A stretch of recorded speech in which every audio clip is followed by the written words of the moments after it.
सन 2012 New York, new Jersey, USA. यहां के international airport के एयर ट्रैफिक कंट्रोल स्टेशन में अचानक सिग्नल्स में इंटरफेरेंस आने लगती है और उनका सिस्टम अचानक से बंद पड़ गया।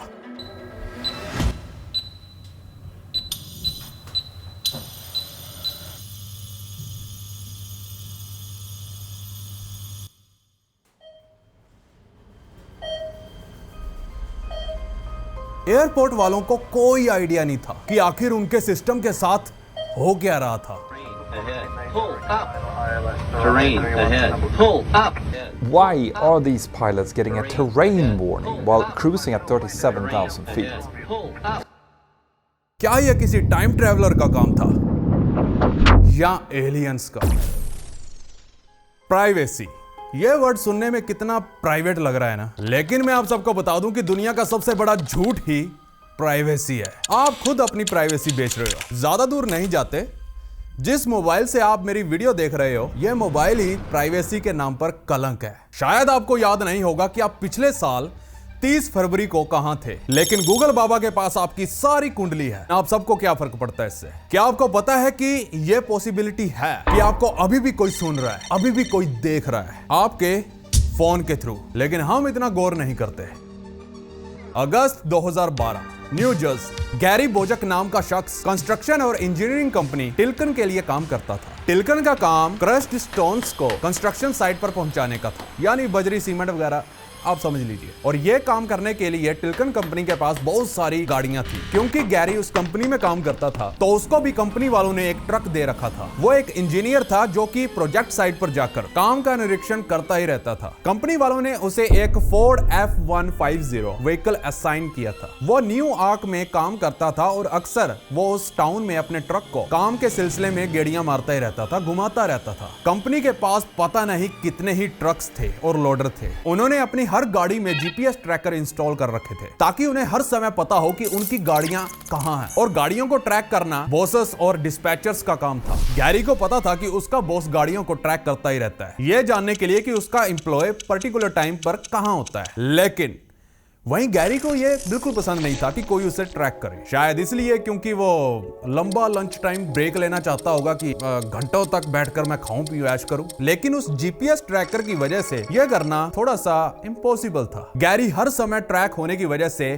थोड़ा सा चिढ़ गया था। उसे लग रहा था कि यह तो उसकी प्राइवेसी का वायलेशन हो रहा है और इस चीज से पीछा छुड़वाने के लिए वो किसी भी हद तक जा सकता था। जिसके बाद गैरी ने अपना शातिर दिमाग दौड़ाना शुरू किया। अब इस कहानी को यहीं दी एंड करते हैं और चलते हैं सीधा 3 अगस्त 2012। फेडरल एविएशन एडमिनिस्ट्रेशन यानी FAA ने यह रिपोर्ट किया कि न्यूयॉर्क एयरपोर्ट के ग्राउंड बेस्ड ऑगमेंटेशन सिस्टम में इंटरफेरेंस देखने को मिली और GBAS में इंटरफेरेंस देखने को मिल रही है। GBAS एक न्यू सिस्टम था जिसकी उस एयरपोर्ट पर टेस्टिंग चल रही थी और इस सिस्टम को वो स्मार्ट पाथ भी कहते थे। ये एक GPS सैटेलाइट नेविगेशन सिस्टम था जो कि पायलट्स और एयरलाइंस को ज्यादा कैपेसिटी और ज्यादा सेफ्टी प्रदान करने में बहुत मदद करने वाला था। स्मार्ट पाथ सिस्टम एक सर्टेन रेडियो फ्रीक्वेंसी बैंड पर ऑपरेट करता था जो कि पब्लिक यूज के लिए रिस्ट्रिक्टेड था। लेकिन उस दिन पता नहीं क्यों स्मार्ट पाथ सिग्नल्स की बैंड बजी पड़ी थी। कुछ अजीबोगरीब हो गया था। कुछ तो था, कोई चीज तो उनके सिस्टम को डिस्टर्ब किए जा रही थी। आगे मैं आपको कुछ बताऊं, शायद आप अंदाजा भी नहीं लगा सकते आखिर उस दिन क्या हुआ था। क्या वहां सिग्नल्स की गड़बड़ी किसी दूसरी दुनिया की वजह से हुई? मैं यहां बात कर रहा हूं एलियंस की।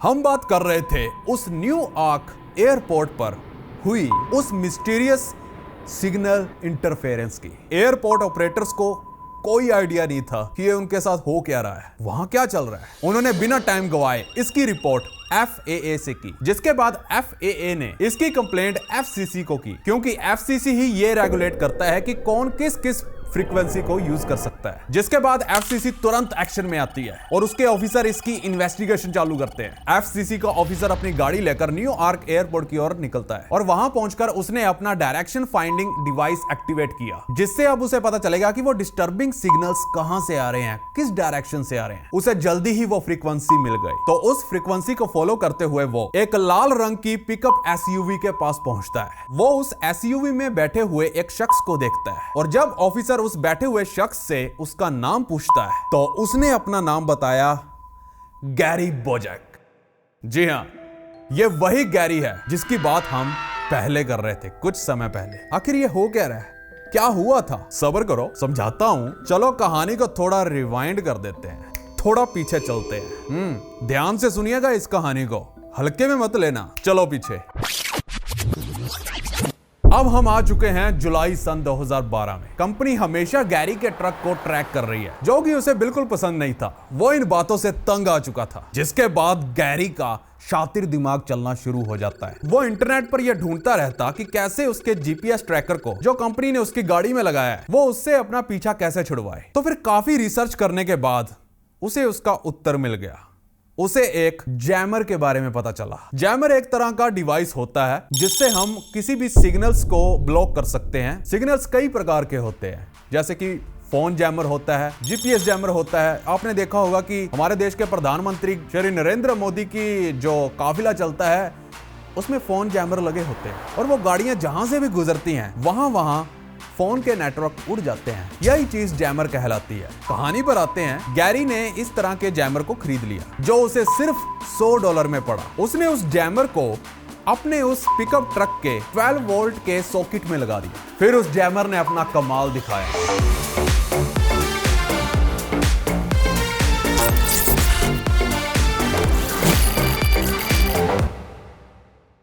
उस जैमर ने जीपीएस सिग्नल्स को उसके ट्रक और आसपास के एरिया में जैम करना शुरू कर दिया। यानी जब जब उस जैमर को एक्टिवेट किया जाता था तब उस पिकअप ट्रक को ट्रैक नहीं किया जा सकता। गैरी को इसके दो फायदे हुए। जो उसकी गाड़ी में जीपीएस ट्रैकर लगा हुआ था, उसे उसके साथ छेड़छाड़ खानी भी नहीं करनी पड़ी, और दूसरा, उसकी गाड़ी को भी अब कोई ट्रैक नहीं कर सकता था। गैरी के बॉस को अब यह लगेगा कि शायद ये गाड़ी किसी टनल के नीचे खड़ी है, शायद इसी वजह से मैं ट्रेस नहीं कर पा रहा। गैरी ने उस जैमर को अपनी कार में लगा तो लिया था, लेकिन उसे कोई आइडिया नहीं था कि यह जैमर काम करता है या नहीं। उसने सोचा कि जब भी वो गाड़ी चलाएगा वो इसे ऑन करके छोड़ देगा, और उसने बिल्कुल वैसा ही किया और एज यूजुअल अपनी जॉब करने लगा, पिंजरे से बाहर निकले परिंदे की तरह। खैर उसको तो नहीं पता था, लेकिन मैं आपको बता दूं कि ये जैमर सच में काम कर रहा था और अब उसके बॉस को कोई आइडिया नहीं था कि वो कहां है। तो इसका मतलब उसका प्लान काम कर गया, है ना। लेकिन असली खेल तो अब चालू होने वाला था। उन दिनों कंपनी का काम न्यूयॉर्क इंटरनेशनल एयरपोर्ट के बिल्कुल पास ही चल रहा था और वो एयरपोर्ट बहुत ही बिजी एयरपोर्ट था और गैरी की ड्यूटी उसके पास ही लगी थी। तो अब तक तो आपने गैस कर ही लिया होगा, ये वही गैरी का सस्ता फस्ता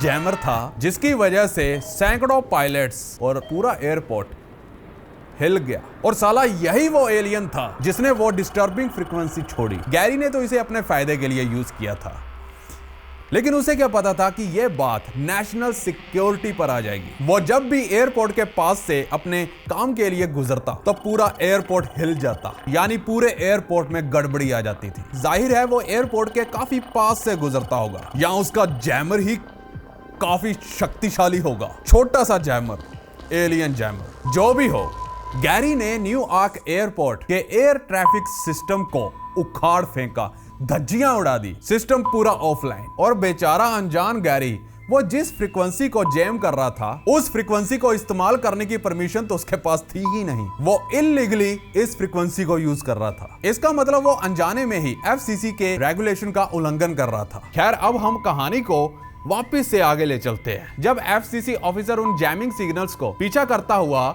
उस पिकअप ट्रक के पास पहुंचता है तो वो गैरी को पूछता है कि क्या तुम किसी प्रकार का रेडियो फ्रीक्वेंसी जैमर यूज कर रहे हो। गैरी ने हंसते हुए कहा, हाँ, पर क्या हुआ? ऑफिसर ने कहा, उल्लू के पट्टे, इसे अभी बंद कर, नहीं तो 4 झापड़ पड़ेंगे तेरे कान के नीचे। हमारे गैरी ने वही पैंट में मूत दिया। जैसा ऑफिसर ने कहा उसने वैसा ही किया। उस 12 वोल्ट के सॉकेट से उस जैमर को बाहर निकालते ही एयरपोर्ट का स्मार्ट पास सिस्टम फिर से ऑनलाइन हो गया। अब एफसीसी को उनका मुजरिम मिल गया था। गैरी एफसीसी एजेंट्स के साथ काफी कोऑपरेटिव था। उसने एजेंट्स को सारी कहानी तोते की तरह बताई। उसके दिमाग में यह चीज कहां से आई, उसने वो डिवाइस कहां से खरीदा, वगैरह वगैरह। उसने तो उस जैमर को भी ऑफिसर को गिफ्ट कर दिया। लेकिन जब गैरी के बॉस को इसके बारे में पता चला कि उसके पिकअप ट्रक से इतना बड़ा कांड हो गया है, तो उसने आव देखा ना ताव, बस उसे नौकरी से बाहर निकाल दिया। उसके साथ साथ एफसीसी ने गैरी पर फेडरल क्राइम का केस भी ठोक दिया। गैरी उनके साथ काफी कोऑपरेटिव था, तो उसके ऊपर सिर्फ $32,000 का जुर्माना लगाया गया। तो इस कहानी यानी इस सच्ची घटना से हमें क्या सीखने को मिलता है कि कभी कभार एक चींटी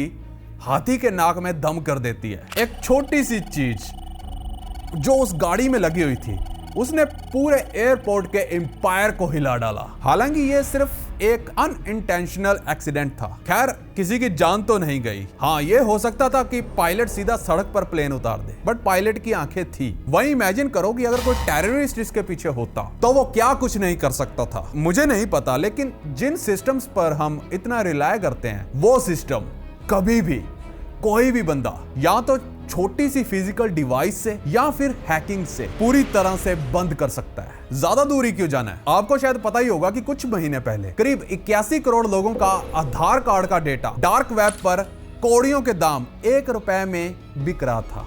$1 में एक बंदे का डेटा। और शर्म आनी चाहिए हमें। हम लोग चुप करके बैठे हैं। कल जब कोई हमारे बैंक के खाते खाली करेगा ना, तब अब इस डेटा का इस्तेमाल किस पर्पस के लिए किया जाएगा, Who knows? लेकिन यह चीज हमारे कंट्रोल में नहीं, किसी और के हाथों में है। अगर आधार कार्ड नहीं बनाते तो हमें सुख सुविधाएं नहीं मिलती, बना लेते हैं तो। किसी ने बिल्कुल सही कहा है, privacy is a thing of past. Over and out.